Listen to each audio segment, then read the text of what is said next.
What's the motherfucking deal, Sauce Nation? What's going down? I have a special guest in the sauce with me tonight. We're going to talk some Rockets action. They got the Rockets taking on the Pelicans, but before we get into all that, man, y'all know how it goes.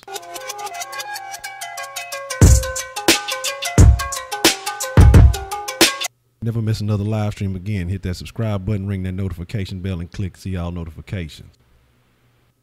All right, so we have the Colombian, a.k.a. Jose, on a Friday in the mix with us this evening. We're going to talk, I'll say, some Rockets versus Pelicans actions going on.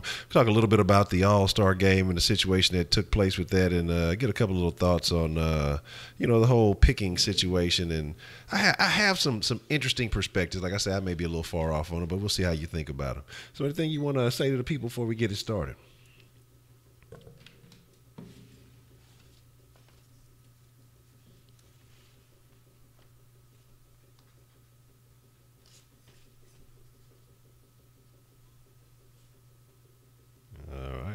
While everybody's sliding up in here, make sure y'all know how we started off, man. We always do the roll call. We usually do the roll call if I don't forget. So make sure you shout out where you're from. If you're not from Houston, make sure you shout out your city. You shout it out your state. Adrian Titans, that's my fault. And if you are from Houston, make sure you shout out your side. So we can show a little love. Okay. Well, here's the problem with that. And there's the problem. Now you can absolutely hear. I fucking be cutting off I forgot to cut the audio back on. I had some other music on earlier. I forgot to cut that shit back on. My fault for that, y'all. You know, players fuck up. Players fuck up often because I be fucking up a lot. But hey, it's all good because I'm still a player. Now, my bad. All right, what's the deal, Sauce Nation? Hey, so I started this fantasy account on Instagram. Follow it. Show me some love. It's fantasy football _ nonstop. Follow that. Show me some support. Already. Fantasy football nonstop. Let me get these last two names on the gram. And like I say, you can if you can't remember that, you can see the Colombian down there, and then you can hit him in the DM. You don't be on no weird shit. But hey, what's that fantasy football account? And you can definitely get that information. So like I said, man, we're gonna talk about the Rocks. We're gonna do the 3 points to ponder. We're gonna talk about a few interesting things that are going on. Man up, what's the motherfucking deal?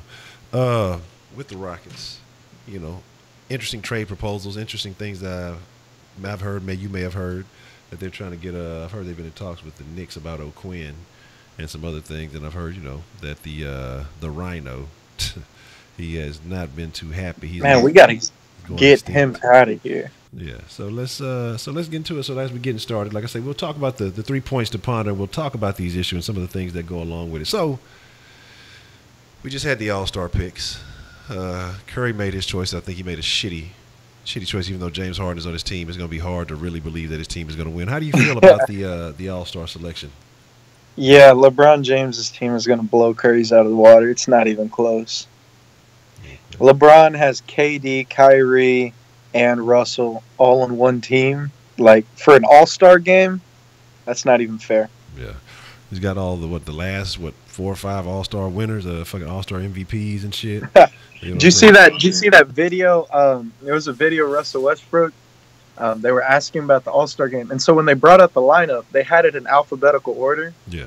And Westbrook thought that he didn't know it was alphabetical order. He thought he got picked last. Yeah. And he was like all salty about it. He's like, I don't know why LeBron picked me last or whatever. Yeah. And then the reporters are like, no, it's an alphabetical order. And you're like, so I'd have picked his ass last. Fuck Westbrook. I can't stand that motherfucker. But like I say, so tying into that, man. So talking about the All-Star game, we're talking about LeBron's team. He has 2 of the guys that we're going up against tonight with New Orleans, and Anthony Davis and DeMarcus Cousins. And going to this game, I think this is going to be a huge thing for Clint Capella. He's gonna prove himself in this game. Yeah, he's definitely going to have to. Because like I say, I say often that Clint struggles when it comes to better bigs, and he has to start being a little bit more consistent with them. But I think this game is a heat check.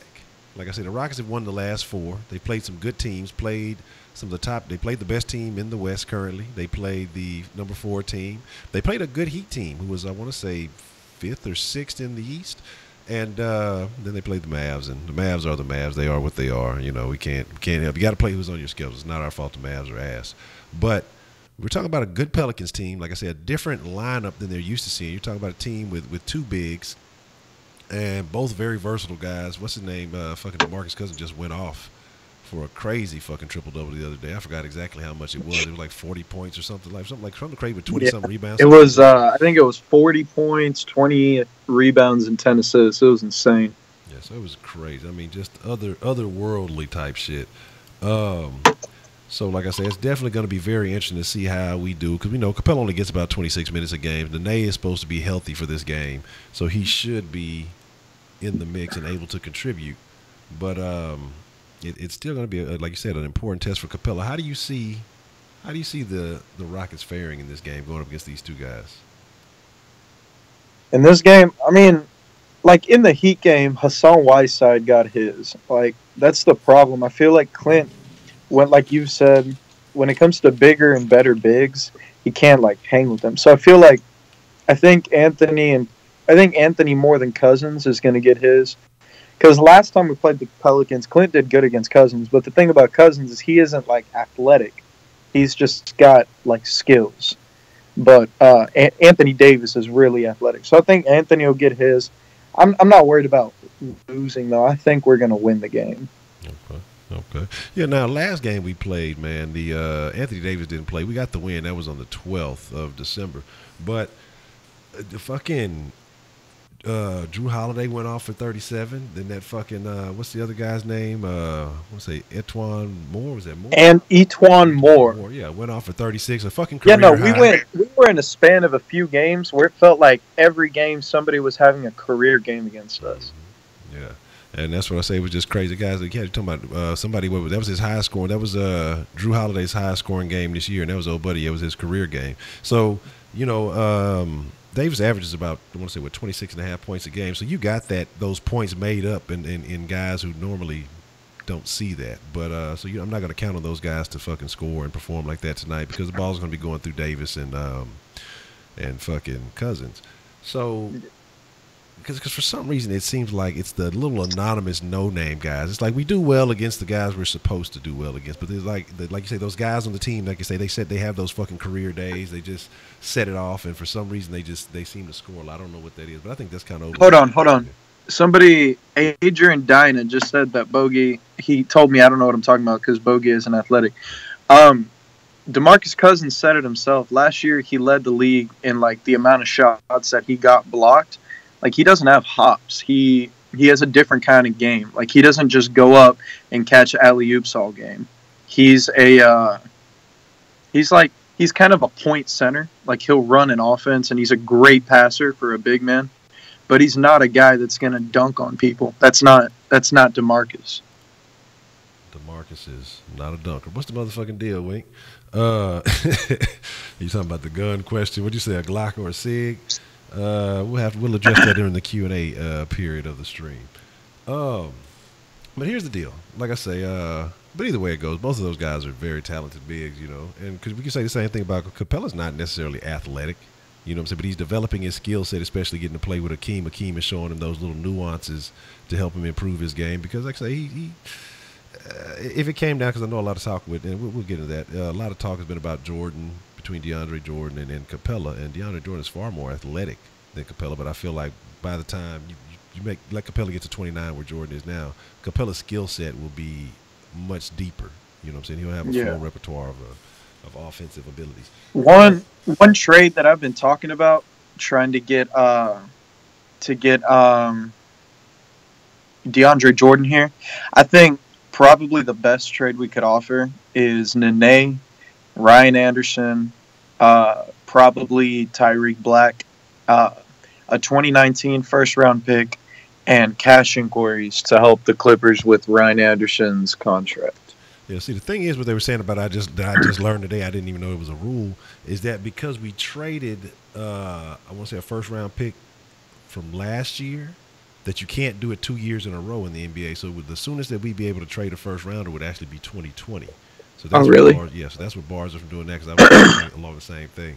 But you can tell the Clippers they want something big for DeAndre Jordan. It's like I said, they were trying to talk with the Rockets, and they said as soon as they mentioned Capella, basically the Rockets just said, fuck that, get off the fucking phone. We don't want to talk anymore. Fucking. Yeah. But like I said, getting to the second point to ponder though, even though we felt like we had some guys that were snubbed, the Rockets, when playing our big three together, that's Capella, Paul, and Harden, are still undefeated on the court. What are they, 19, 18 or 19-0, something like that? 18-0. And so undefeated. And that's something that you have to account for because, All right, for the each had their people, respective injuries. And, a lot of people, like I say, they don't want to take into account for that. But now go ahead. Now, what were you saying? for the people here who's saying like they don't want DeAndre, I was a guy that didn't want DeAndre for a while too. But the more I think about it this way. Like we just said, those three guys are undefeated when they play. Clint Capella only plays 26 minutes a game compared to Harden and Chris Paul's 30 plus. Like that's a difference. If you get DeAndre Jordan here and you have Clint Capella and Jordan, DeAndre Jordan is basically just a bigger, more athletic Clint Capella. So that way, So that way you can have a combination of Chris Paul, Jordan, Capella, or I'm getting a little bit of.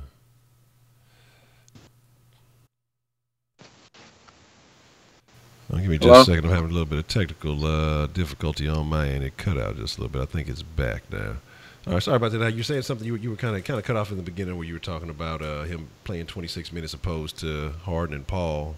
Okay, so plus. Opposed to Harden and Paul's 30-plus minutes a game, that's a big difference. If you can get DeAndre Jordan to this team, then you're going to have a combination of DeAndre Jordan, Chris Paul, James Harden, or Clint Capella on the floor at all times. Like you're going to have that high pick and roll.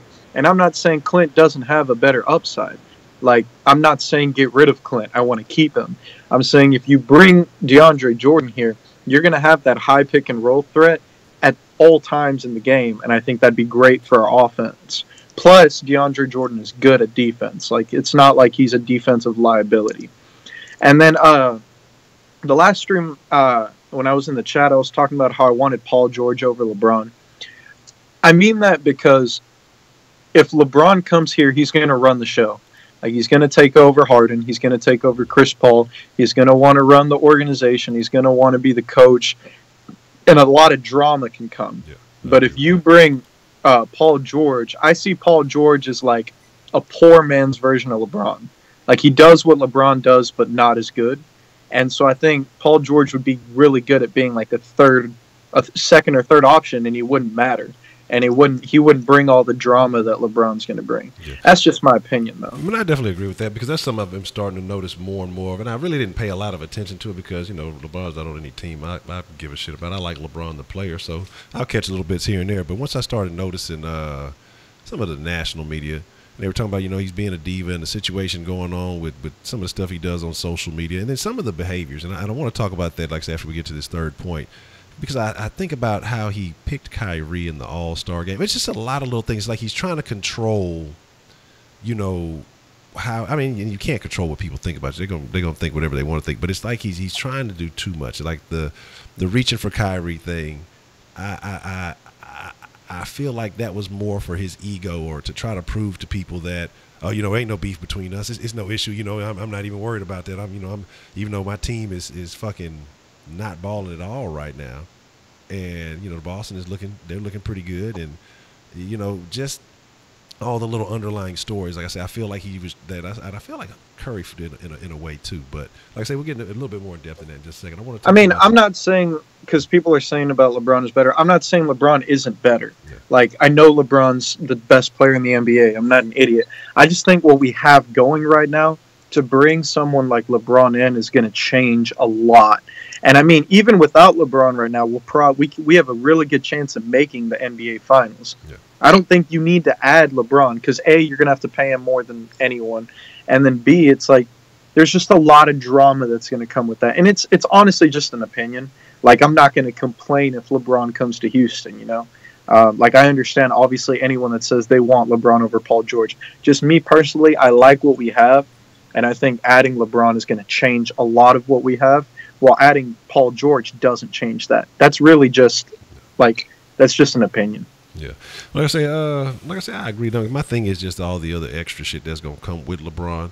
Now, of course, you want him on your team because he's the fucking best basketball player in the world and everything that goes with that. But then, you got some strong personalities. You have a strong personality in Chris Paul, and him and LeBron are boys, so that might not be a thing. And then, like I say, if you come here and you're winning and you breezing through everything, that's not going to be a problem. But when when the mistakes happen, the little tension happens, or you start losing games, and then fingers start getting pointed, and especially wherever LeBron goes, you know the entire national media is going to be prying their eyes, looking for stories, looking for bullshit to fucking scrape up. And nowadays, you know, people just make shit up to try to get a story going, just to retract the shit later on.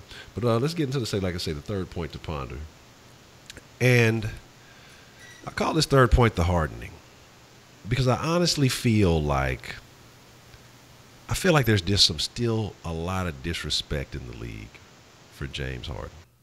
Yeah, I agree. And, I mean, from the All-Star draft to just everything. I mean, even though he got a significant number of votes, that's just I just feel like, and I think he feels it too. I think the Rockets as a whole feel. I think they, you know, what I'm saying, ever since that Clippers thing, I've been saying that I feel like they have a different attitude. Like they kind of see how it's a us against the world thing, because you see every motherfucking media outlet that could, they jumped on this story and they just gassed this shit out of proportion. It turned out none of that fucking shit happened. You get guys suspended, so that would make you feel like, okay, well, they're plotting against us. That should give you that attitude. But Chris Paul not being an all-star, you could see James has been very vocal and upset about that. Like I say, and I think just some of the things going on, like I say, with the way the All-Star game was handled, I just have this feeling like neither one of those guys was very eager to pick Harden up on their team. I don't know why I feel that way. Like I say, they didn't do it in public. I don't know the exact order or whatever the things were voted in. But I just have this feeling, and I don't know why. But I just think it's people hate the way Harden plays, and I don't think that's fair. Like that's the way he plays, and he's good at it. People hate that he draws fouls. They hate that he's not athletic. Like he won't dunk on you, but he won't pull up from 50 like Curry. Yeah. He's just a good overall offensive player. Because like I've heard a lot of people be like, his highlights are boring. Yeah, to you, but like they're going in and they're winning games. Exactly. That's the thing. And like I say, the thing is though, he's my thing about it is just the way Harden lulls people to sleep, and then just.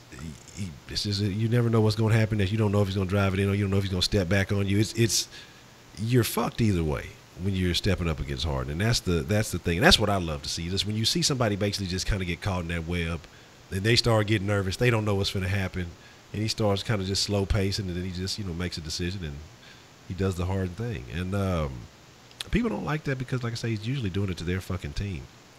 And another thing is, a lot of people who complain about that, they made a whole fucking rule in the NBA to stop Harden, or to quote-unquote the Harden rule, but he's still getting these calls because people are still fouling him. It's the way he plays ball. If you don't want him to get the calls, stop. One of my friends always complained about Harden drawing fouls and all that, like flopping. I'm like, dude, they're fouls. Like, I don't know why. Do you just not want them to call a foul? Because yeah, he does flop every once in a while, that every player does. But most of the free throws he gets, like those are fouls. Like when you watch the replay, they're hitting his arm, they're hitting his face. Like they're fouls, they're penalties. You know? Yeah, I'm laughing. You're talking about LeBron not to go. I mean, Harden's not to go because LeBron to go. But so like I say, let's you got a prediction. I have a prediction for tonight's game. I don't have any bold. Matter of fact, let's get those going, because that's been actually a pretty neat thing the last few Rockets games. Some of y'all have been pretty close on some things. So mark my words. Yes, the mark my words. You know what I'm saying? I want to see what y'all think is going to happen tonight. So, mark my words. Both James Harden and Chris Paul are going to have over 25 points and over 10 assists. Okay, so we're talking 2 double-doubles, 25 and 10.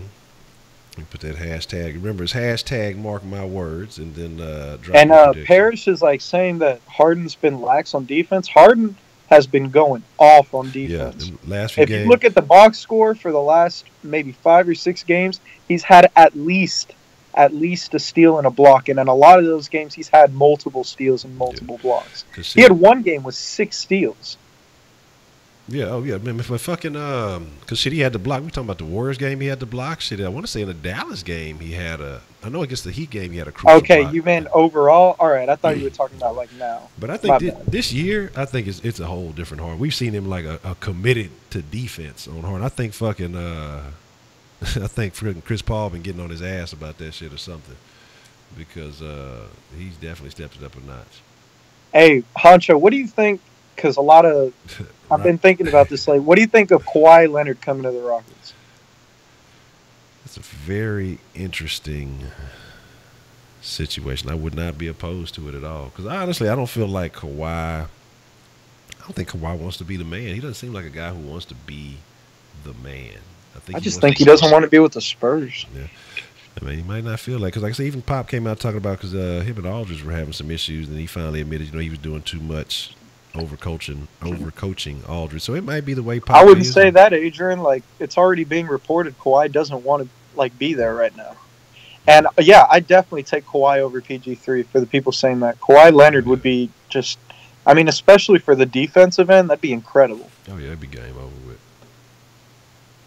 Yeah, that's what I think about it. Like I said, I don't think Kawhi just like I don't think he wants to be the guy that has to be like depended upon. I think he wants to be in a similar situation to everybody else. When you got to fucking go against fucking Kevin Durant, snake ass, and fucking Golden State with that whole situation, and you looking at what you got and you just being realistic, like I'm gonna have to face this shit for the next couple of years. I want to be able to contend. I don't want to just be playing basketball out here. I like the money. I like the checks. Yeah, but shit. I want to win this shit too. I want to have a fucking chance. But Kawhi knows karate, so I'm not saying shit to him. So he'll fucking karate chop you, so you can do what you want to do with that. No, but so let's see. I'm gonna make a prediction, and then I'm gonna give you a mark my words. My prediction on this score, it was 130 to 123 last time. I think it's gonna be another high score. But I think it's gonna be a little closer than we like. I'm gonna call this one 126 to 129 in favor of the Rockets.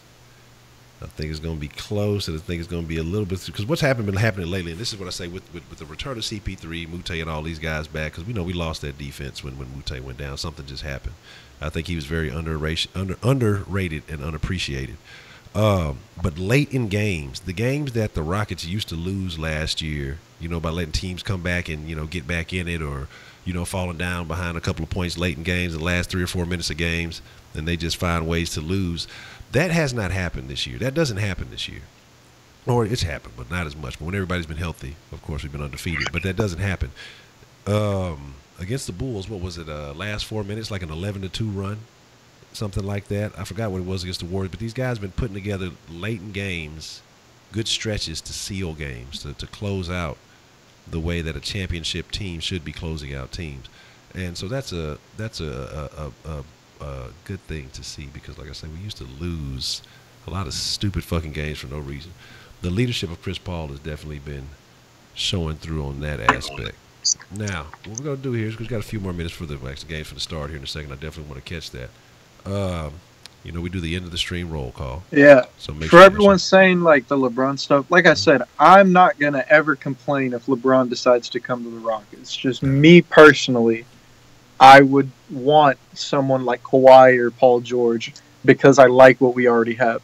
And yes, obviously if LeBron comes here, it might get, like, there's a good chance it would get better, but I feel like a lot of change would have to happen. And that's just my personal opinion.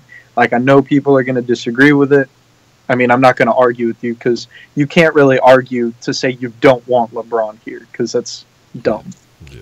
That's crazy. And I wouldn't be surprised. I saw somebody say they think it was just ESPN stirring shit up. I wouldn't be surprised, because the way that fucking ESPN's ratings and things are declining, and the fact that people ain't watching, they might start making shit up just to get people to fucking tune in. Because even if you make some shit up and there's no, because now it's a secret source or anonymous source told me, so you can make anything up now. People think the word source is a source. Like they just say anything these days, and people accept that shit. So.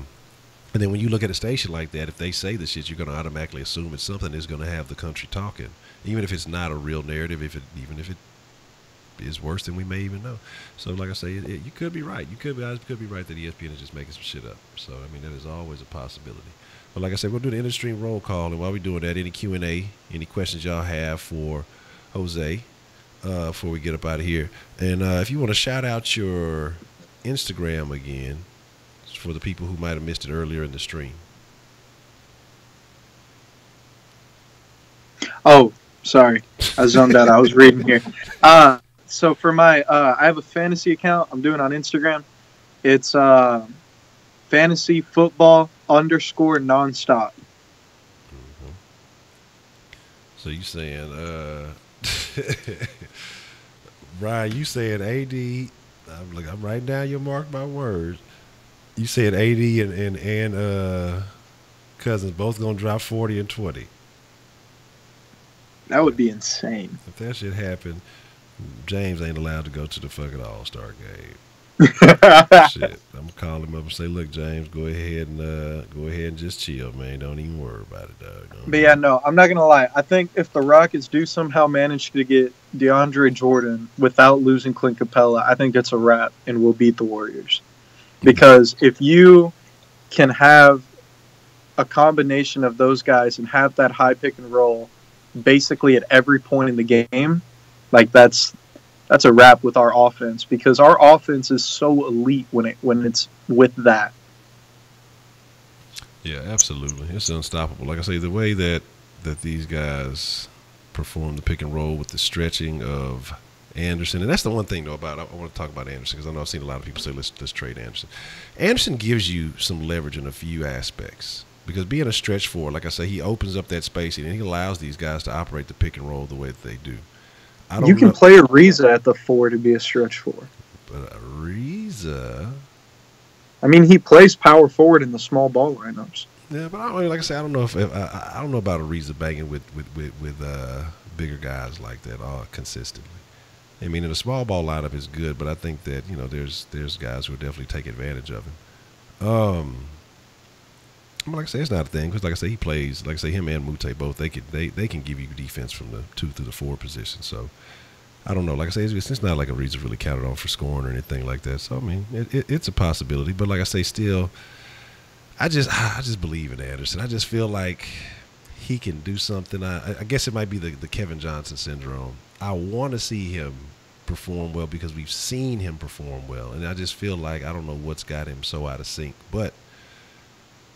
If you can get rid of him, and he's not performing, you got to get rid of that fucking contract. I mean, there's no fucking excuse but to get rid of that shit, because it's too much for what he's been doing, for how he's been underperforming. Said nickel. Adrian just said James is going to have 37, 8, and 13. 37, 8, and 13? Yeah. What he had last time? He had something close to that last time. Was that Adrian? All right. Well, that's a BET, man. Like I said, so what we got going here is I'm not sure if we're going to do a post-game Rockets, but we will have a late-night Kush Den. I'm not sure what time. We may have we're trying to get it all together. So it'll be a late evening round table. We're going to talk about some things that have taken place in the Texans organization. Unfortunate for the Texans. But outside of that, I have no ideas. So make sure y'all have the notifications clicked on, so that way y'all can get the information for that, because I'm not sure exactly what time those things are going to happen. All right, one last thing. When I said the Ariza power forward, I mean, he does do it in the small ball, and Parrish brought up with people like AD and Draymond. Look, Draymond isn't an offensive threat, so I don't see the big deal with that. And with AD can get his. The Pelicans aren't going to beat us in a 7-game series in the playoffs. There aren't that many dominant power forwards in the NBA right now. Yeah, that's what I was really trying to think of. Well, you got maybe with LA, you got a couple of guys, but nobody just standing out like that. So that's what I'm saying. That's why I say it might not actually be a bad idea, because you don't have too many guys that would be a threat night in and night out, especially against this Rockets lineup. So this actually might not be a bad idea. That's something to think about. But anybody you want to shout out to, Jose, before we get up out of here? Anything you want to let the people know before we slide out?